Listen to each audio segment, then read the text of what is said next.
maksiat bisa masuk ke dalam surga. Apa penyebabnya? Yang ini perlu kita kupas pada hari ini. Hadirin jamaah yang dimuliakan Allah, diceritakan oleh Rasulullah SAW ada dua kakak adik. Dua kakak adik ini, yang satu ahli ibadah, yang satu ahli maksiat. Si kakak ini selalu memarahi adiknya, selalu memberi nasihat kepada adiknya.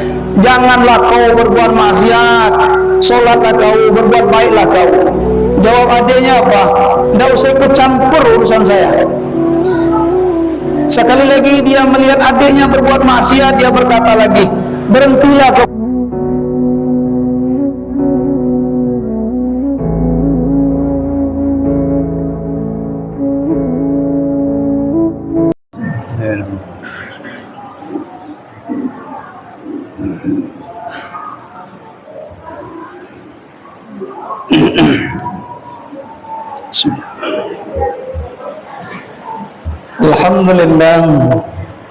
Alhamdulillah Rabbil Alamin, wal aqibatu lil muttaqin, wala udwana illa 'alal zalimin. Asyhadu an la ilaha illallah wahdahu la syarika lah, irghaman liman jahada wa kafara. Wa asyhadu anna Muhammadan 'abduhu wa rasuluhu shadiqul wa'dil amin. Allahumma shalli wa sallim ala sayyidina wa nabiyyina Muhammad wa ala alihi wa ashabi ajma'in, amma ba'd. Fa ya ibadallah, usikum bi nafsi bi taqwallah, faqad fazal muttaqun. Faqala ta'ala fil Qur'anil Karim, ya ayyuhalladzina amanu ittaqullaha haqqa tuqatih wa la tamutunna illa wa antum muslimun. Hadirin sidang salat Jumat yang dimuliakan Allah, alhamdulillah sampai detik ini kita masih diberikan nikmat oleh Allah berupa kesehatan dan kesempatan. Sampai di bulan Syawal kita masih diberi kesempatan hidup oleh Allah Subhanahu wa taala dan bisa duduk bersama-sama ini dengan diberikan nikmat kesempatan. Maka dari itu kita bersyukur atas nikmat kesempatan dan kesehatan itu yang Allah sudah titipkan kepada kita, dan sekarang sudah kita manfaatkan nikmat yang sudah Allah titipkan kepada kita dengan menjalankan sholat Jumat berjamaah di masjid ini. Hadirin jamaah yang dimuliakan Allah, kemudian melalui mimbar saya berwasiat kepada pribadi saya sendiri, apa yang saya sampaikan, apa yang saya ceritakan itu pertama untuk diri saya sebagai seorang hamba Allah untuk meningkatkan amal ibadah. Kemudian kalau cerita ini diambil sebagai inspirasi dalam kehidupan, maka ambillah sebagai pelajaran kita untuk kita meningkatkan hubungan kita dengan sesama manusia dan hubungan kita dengan Allah Subhanahu wa taala. Hadirin jamaah yang dimuliakan Allah, ada satu riwayat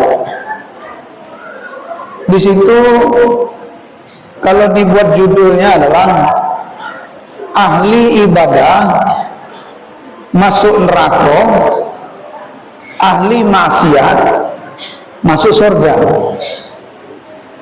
Judulnya kebalik dengan logika kita umumnya itu. Umumnya kalau kita berkata ahli ibadah masuk surga, ahli maksiat pasti masuk neraka. Riwayat ini kebalik, logika terbalik yang sedang kita bangun.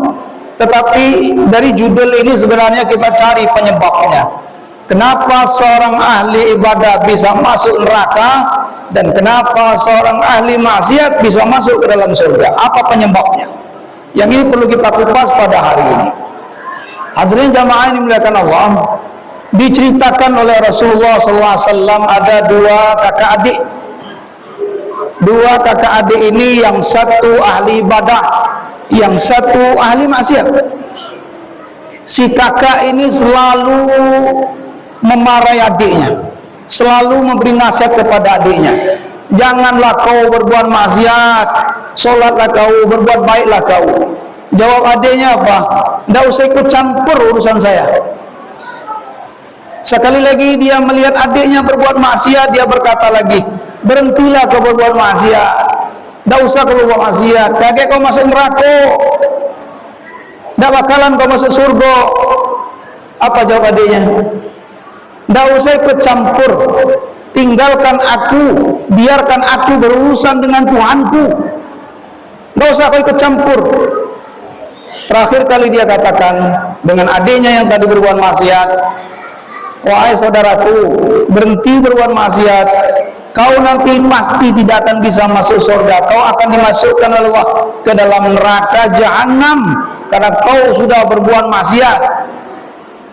Kemudian drama berlanjut, kedua kakak adik ini meninggal dan mati. Kemudian dihadapkan dua-duanya kepada Allah Subhanahu wa taala. Allah bertanya kepada si kakak yang ahli ibadah. Apa pertanyaannya? Wahai hambaku, apakah kau tahu apa yang dalam genggamanku? Apakah kau tahu apa yang ku maksud dan ku inginkan? Aku tidak tahu ya Allah apa dalam genggamanmu. Kalau begitu kau ku masukkan ke dalam neraka. Adiknya justru malah dimasukkan ke dalam surga. Dalam ujung riwayat itu, adiknya bertaubat kepada Allah sebelum mati. Dia bertaubat kepada Allah dan diterima karena rahmat Allah, maka dia dimasukkan ke dalam surga Allah. Sementara si ahli ibadah ini tadi masuk ke dalam neraka. Pertanyaannya, apa penyebab kakak ini bisa masuk neraka? Pertanyaannya adalah, jawabannya adalah karena si kakak ini melampaui hak prerogatif Allah. Urusan neraka, urusan surga itu urusan Allah. Tidak ada hak kita untuk memvonis ibadah orang bahwa ibadah ini nanti ujungnya neraka. Tidak bisa kita mengatakan begitu, karena Allah tidak pernah memberikan kesempatan kepada manusia untuk menyatakan bahwa kau ahli surga, kau ahli neraka. Tidak ada itu. Yang membuat kita masuk surga itu adalah karena rahmat Allah, bukan karena amal. Maka dari itu, orang ini dimasukkan ke dalam neraka oleh Allah karena dia melampaui wewenangnya sebagai manusia. Tugas kita hanyalah memberi saran dan nasihat, tidak memvonis atau lagi mengklaim, menyatakan. Ada orang sholat di depan kita, kelihatannya sholatnya itu tidak beres, terus kita katakan, oh nanti masuk neraka. Ini sudah pernah dicontohkan oleh Rasulullah SAW. Ada sahabat Nabi bernama Ummul Ala'a. Ummul Ala'a ini adalah kaum Ansar. Dia menerima Utsman bin Ma'zun, kaum Muhajirin, di rumahnya. Utsman bin Ma'zun ini orang yang sangat alim, sangat alim.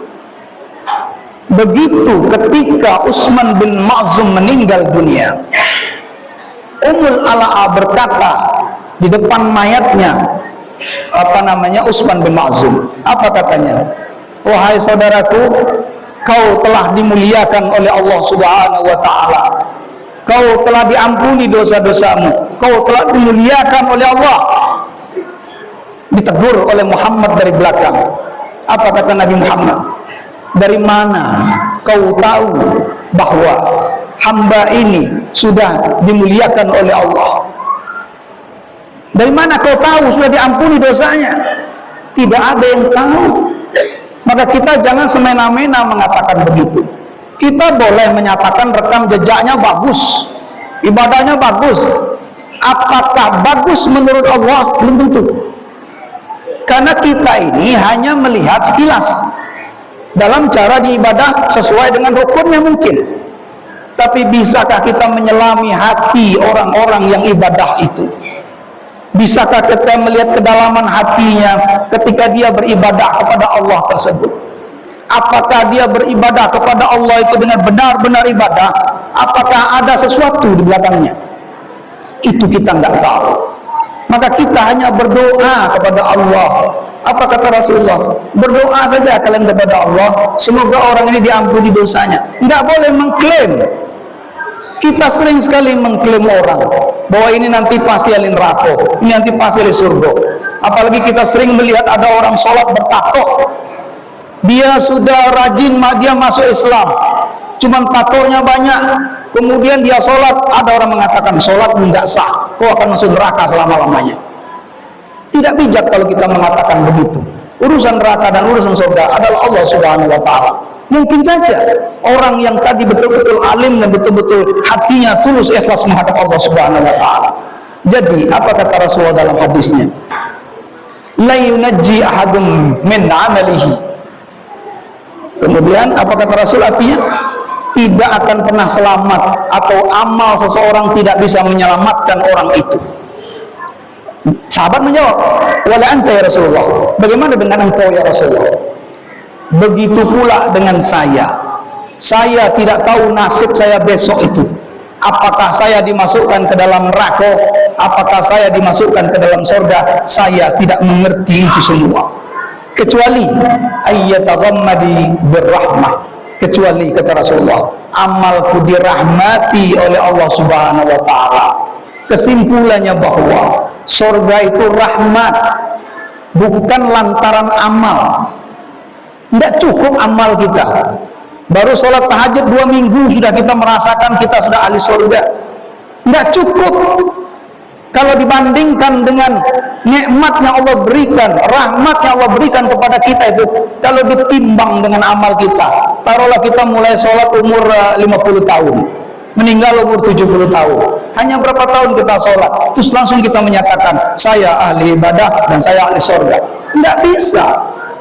Sekarang kita jalankan saja amal itu dengan rutin, dengan ikhlas, dengan tulus, tidak punya niat apa-apa, dan kejar rahmat Allah itu tadi, maka insya Allah kita akan dimasukkan ke dalam surga Allah karena rahmat itu sendiri.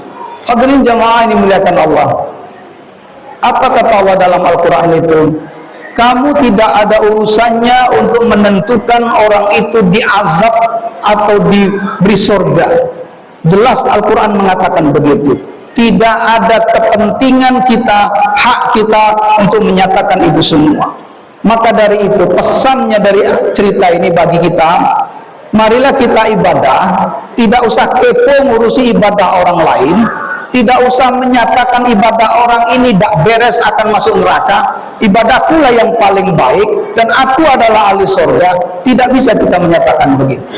Sekali lagi yang saya nyatakan bahwa ibadah surga itu adalah urusan Allah Subhanahu wa Ta'ala. Marilah kita cari rahmat-rahmat Allah itu. Bagaimana cara kita untuk mencari rahmat Allah itu? Cukup dengan menempelkan dan mendasari seluruh ibadah kita dengan penuh kasih dan sayang kepada sesama manusia dan sesama makhluk Allah. Cukup itu. Kalau kita sholat dengan penuh kasih dan sayang. Kalau kita sholat yang tempat yang benar, jangan ego. Sholat kita kadang cenderung ego, kadang shot kita minta lebih lebar lagi, kadang-kadang tangan kita sujud mekar sehingga mengganggu orang. Kadang kita ke masjid tidak punya persiapan apa-apa sehingga mengganggu jemaah. Kadang kita sholat di tempat yang tidak umum orang lakukan sholat, itu tidak rahmat. Maka carilah tempat ibadahnya rahmat, kemudian berilah sesuatu itu kepada orang itu dengan kasih dan sayang, walaupun dengan 11 air aqua sekalipun. Kalau itu diberikan dengan kasih dan sayang, itulah amalan yang dirahmati oleh Allah Subhanahu wa Ta'ala. Pernah ada satu kisah dari kitab Nasail Ibad, Imam Ghazali. Kita tahu semua Imam Ghazali itu. Imam Ghazali itu filosof besar, ulama besar, yang tulisan bukunya banyak. Yang sering kita baca adalah kitab Ihya Ulumuddin. Begitu beliau meninggal, kemudian dimimpikan oleh sahabat karibnya. Dalam mimpi itu sahabat bertanya kepada Imam Al-Ghazali, wahai Imam Ghazali, apa yang Allah berikan kepada engkau? Dia oleh Imam Ghazali, Allah telah memberikan kesempatan kepadaku untuk menghadap kepadanya, dan aku diberi kesempatan lagi untuk menyampaikan seluruh amal ibadahku kepadanya. Kemudian seluruh amal ibadahku kusampaikan kepada Allah Subhanahu wa Ta'ala, dan seluruh amal ibadahku ditolak oleh Allah Subhanahu wa Ta'ala.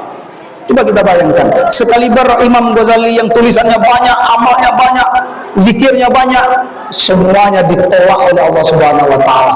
Hanya satu yang diterima oleh Allah Subhanahu wa taala. Apa itu? Ketika Imam Ghazali menulis sebuah kitab, di ujung penanya ada setetes tinta, kemudian hinggaplah seekor lalat dan meminum tintanya, dibiarkan oleh Imam Ghazali dengan penuh kasih dan sayang. Itu binatang haus, dibiarkan, tidak diusirnya sampai dia kenyang dan hinggap, dan pergilah lalat itu dengan kebahagiaan karena telah minum tinta yang ada di ujung pena Imam Ghazali. Itulah kata Allah, amalmu yang penuh dengan rahmat, maka kau kumasukkan kena rahmat Allah Subhanahu wa taala. Jadi nggak usah betul, nggak usah repot-repot. Amal satu saja, rutin dan penuh kemanusiaan. Kalau itu dirahmati oleh Allah, maka insya Allah akan dimasukkan kita ke dalam surga Allah Subhanahu wa taala. Mudah-mudahan khutbah ini bisa menggugah kita semua untuk tidak ego, tidak mengklaim orang ahli neraka dan ahli surga. Mudah-mudahan kita semua sadar itu, dan marilah kita bersatu untuk mendapatkan rahmat Allah Subhanahu wa taala. Barakallahu lakum wa barakatuh. Wa nafa'ani wa iyyakum bima fihi min al-ayati wa zikril hakim. Aqulu qawli hadza wa astaghfirullaha wa atubu ilaih. Allah